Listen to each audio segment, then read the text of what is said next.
I've been selling my SEO program, Compact Keywords, lately. This is what I texted a friend after selling another copy a few hours ago. I said, selling this product that I have worked so effing hard on is the greatest joy in my life, man. To sell something hard that I am so proud to sell. I really hope everybody can have a product that they put their life into that they feel this good about selling. It is so easy to do marketing for something when you believe in every fiber of your being in that thing. That's my promo for Compact Keywords for this episode. All right, this episode is about, I actually don't know. I have two options for this episode. Option one is my formula for copywriting. Option two is a newsletter I wrote a few months ago about what I learned at an exclusive Forbes event with $20 trillion assets under management with under 200 people in the room. I saw some of the most successful entrepreneurs in the world speak. I had a seat up front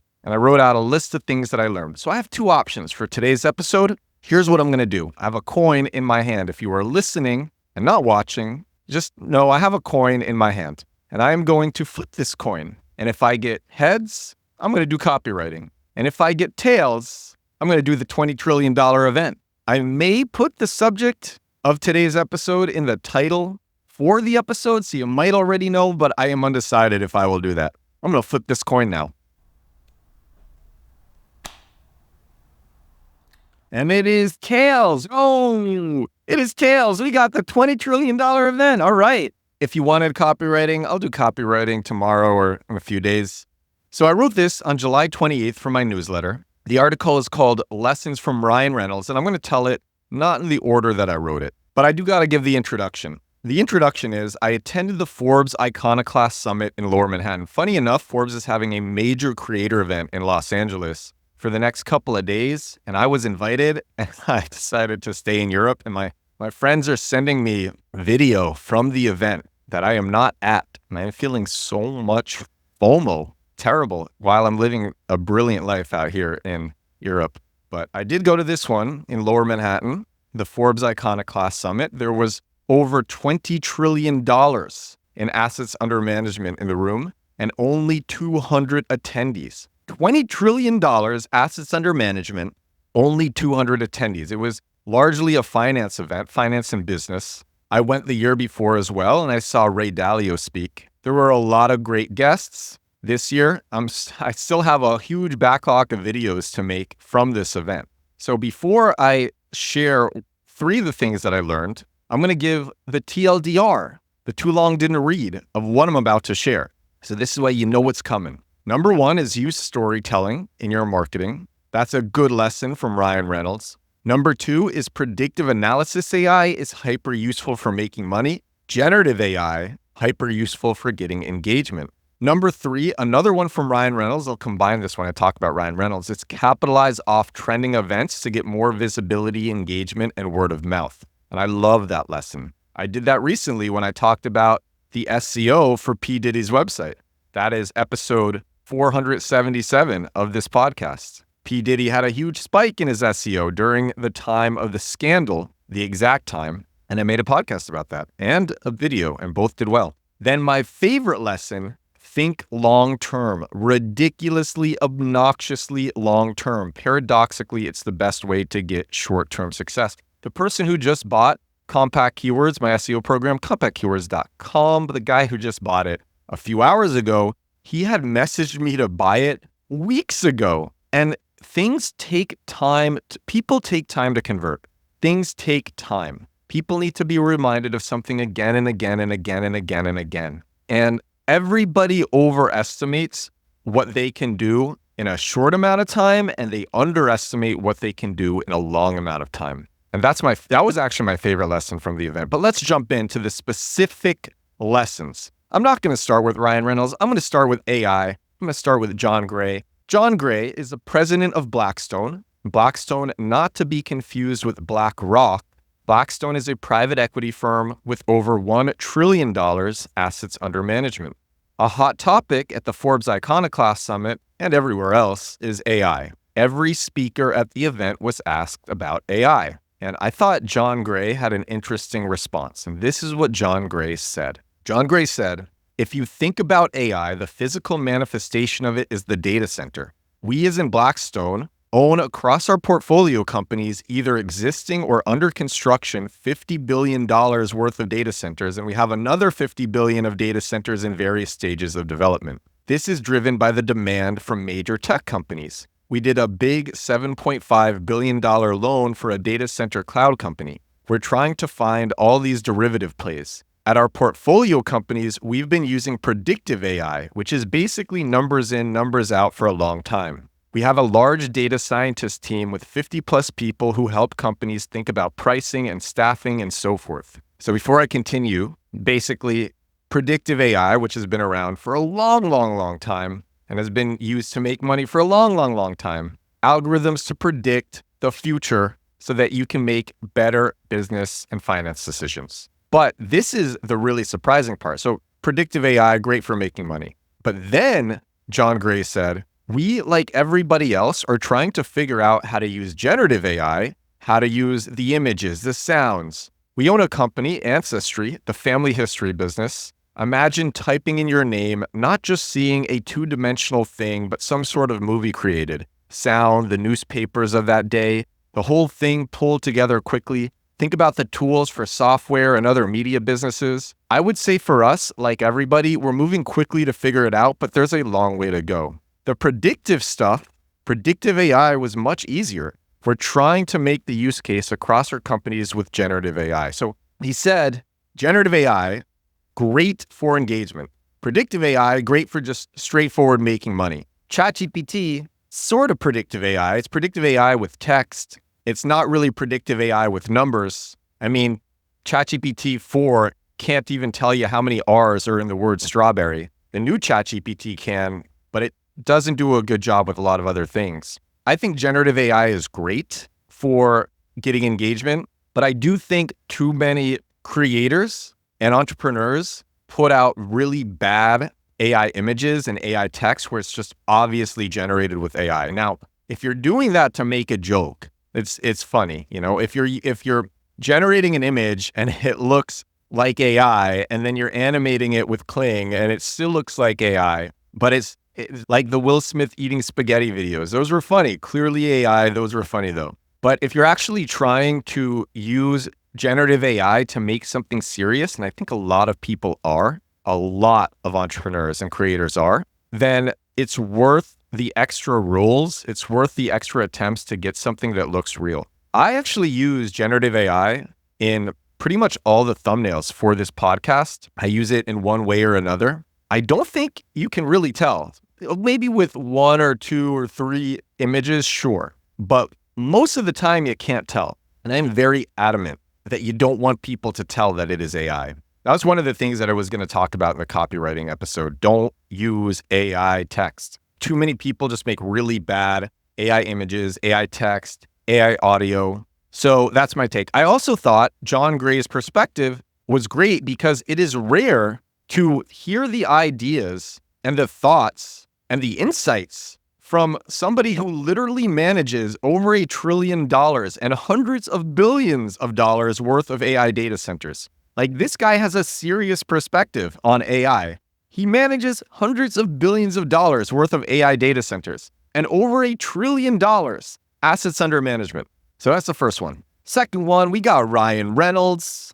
Ryan Reynolds was the last to speak. He spoke for about 30 minutes and he said so much good stuff. I made a video about how he uses storytelling in his marketing. That video's had millions and millions of views now. The video has also been liked by some of the biggest celebrities in the world. I mean, it was made about one of the biggest celebrities in the world. And then the people who liked it, it was like, I was scrolling the likes. I'm like, what? This person saw it and watched it? Wow. So it was a very viral video. And this is what he said. This is what Ryan Reynolds said in the video. He said, storytelling is one of the most undervalued tools in scaling businesses. Most of the people in this room have forgotten more about investing money in the last 30 seconds than I will ever know in my entire life. But the thing I will bet on 10 times out of 10 is emotional investment. To me, emotional investment can fortify a business or a brand in really interesting and unique ways. If your brand has an emotional connection with culture, with its audience, consumer, then you have a moat that is around your brand, making it incredibly resilient, something that could inevitably become timeless. Brands that sort of lack an identity or a stance, they're much more vulnerable to the changing financial landscape. Think about luxury brands. What is a luxury brand? It is pretty much all a brand. That is how it is able to charge crazy markups. If there is any lesson about how powerful a brand is, luxury, I think, is the best example. One of my favorite podcasts ever is this 3-hour podcast from the Acquired podcast about LVMH. I listened to it over a year ago on a flight back to New York. It's from February 21st, 2023. LVMH, The Complete History and Strategy from the Acquired podcast. It is a great episode, and it is long and deep. And I learned so much about branding from that podcast. And they literally talk. They're like, yeah, brand is crazy. It's crazy that these prices work and that people are buying items at these prices because of brand. So anyway, I like Ryan Reynolds' perspective. His business acumen is super solid, and it's not only from his pre-existing fame. This is from Yahoo Finance. His ventures he co-owns or sold, spanning various industries, are collectively valued at approximately $14 billion.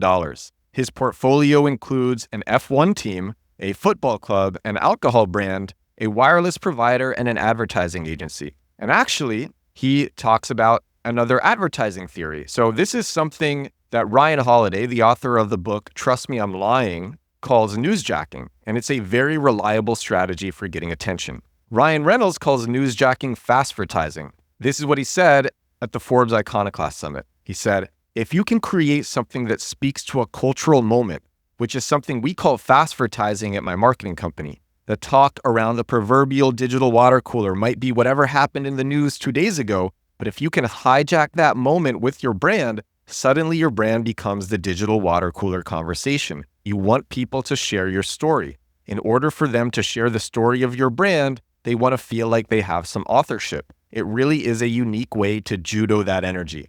So just like I did with the P. Diddy podcast, think about what is trending and how you can relate it to your brand and to your niche. Those pieces of content, those types of ads, they always do better. All right, last one. We got Jay Penske here. Jay Penske is the founder of Penske Media Corporation, but I want to give a little bit of background to just how big PMC, Penske Media Corporation, is. So you might have heard of the law of the vital few, otherwise known as the Pareto principle. Here's how it applies to Google. 20% of companies get 80% of the clicks. And within that 20%, there's only 16 companies that really dominate. I'm going to read them off. First, Dotdash Meredith, Fandom, Bustle, Ziff Davis, Walnut, The Arena Group, Red Ventures, Internet Brands, Vox Media, Digital Trends, Accelerate 360, Recurrent, Condé Nast, Future, and the last one, PMC. I actually read them out of order. PMC is not the last, it's not the smallest one on the list. I just wanted to save it for last. PMC is one of the 16 brands that dominate Google, and it is a media corporation. It owns Variety, Billboard, Deadline, Rolling Stone, Hollywood Reporter, Sportico, TV Line, She, there's so many. And it's really crazy how much it owns. Actually, I wrote it down in this article. PMC successfully owns and operates an ever-growing constellation of iconic brands, which includes Variety, Rolling Stone, The Hollywood Reporter, Billboard, Billboard Music Charts, WWD, She Media, Rob Report, Deadline, Sportico, BGR, Art News, Fairchild Media, Vibe, IndieWire, Dirt, Art Forum, Gold Derby, Spy.com, and Luminate. There's so many. The American Music Awards, Billboard Music Awards, New Year's Rockin' Eve, Streamy Awards, South by Southwest, So You Think You Can Dance. There actually, Vox Media, largest shareholder in Vox Media. There's too many to read, too many to share on this podcast. Now, before I give you Jay Penske's quote, which really inspired me, if you hear that, oh my God, 16 companies dominate Google and Google falls victim to the law of the vital few, 20% of companies get 80% of the clicks, I just want to remind you, Google caters to 8.5 billion searches every day. So that's the equivalent of 99,000 search queries every second. 99,000 searches every second. 15% of Google searches are unique, which constitutes 1.275 billion unique queries every day. Me and lots of my friends are doing really well from Google search. And so I'm telling you this because I don't want you to feel like the pie is too small, because I can tell you from firsthand experience that the pie with Google is really big, really, really, really big, especially with bottom of funnel SEO. Top of funnel SEO is dead. Don't do top of funnel SEO. If you were thinking about doing top of funnel SEO, if you were thinking about doing the skyscraper technique, let me save you some heartbreak and headache. Just don't do it. Your traffic will go to Reddit, most likely, if you try to do it, or to chatbots. Don't do top of funnel SEO. Focus on bottom of funnel SEO. Anyway, tons of room in the SERPs and the search engine results pages. And this is what Jay Penske said, founder of PMC, at the Forbes Iconoclast Summit. And I listened to this and my eyes dilated. I was inspired. Hopefully you're getting inspired from this episode. There's the last thing that I want to leave you with. He said, when you have a long trajectory, you really believe you want to own this business in 25 to 50 years from now, you're making decisions that are so much healthier for the near-term success of these brands. I'm out for building not fleeting businesses, but generational assets. So he said the best way to get short-term success is to have a long-term mindset and to choose things that you would be happy working on for a long time. And he followed his own advice. He founded PMC, Penske Media Corporation, 19 years ago. Bill Gates, I got my quote from Bill Gates, who said, most people overestimate what they can do in 1 year and us underestimate what they can do in 10 years. Set out to build generational assets, not fleeting businesses. And that is paradoxically better for the near-term success of your brand, of whatever it is that you're working on. So the TLDR, again, well, now it's not the TLDR because you did listen. TLDL, too long didn't listen. But the summary, I'm going to reread what I shared at the beginning of this episode. Use storytelling in your marketing. Capitalize off trending events to get more visibility, engagement, and word of mouth. Predictive analysis AI is hyper useful for making money. Generative AI is hyper useful for getting engagement. Hopefully you are using it in your content in ways that don't appear corny or obviously AI generated. And my favorite lesson, think long-term, ridiculously, obnoxiously long-term. Paradoxically, it's the best way to get short-term success. And that is all for episode 482 of my daily digital marketing podcast, The Edward Show. I do this thing every day. You already know. I'm feeling nice. Hope you're feeling nice too. Thank you so much for watching. If you were watching on YouTube,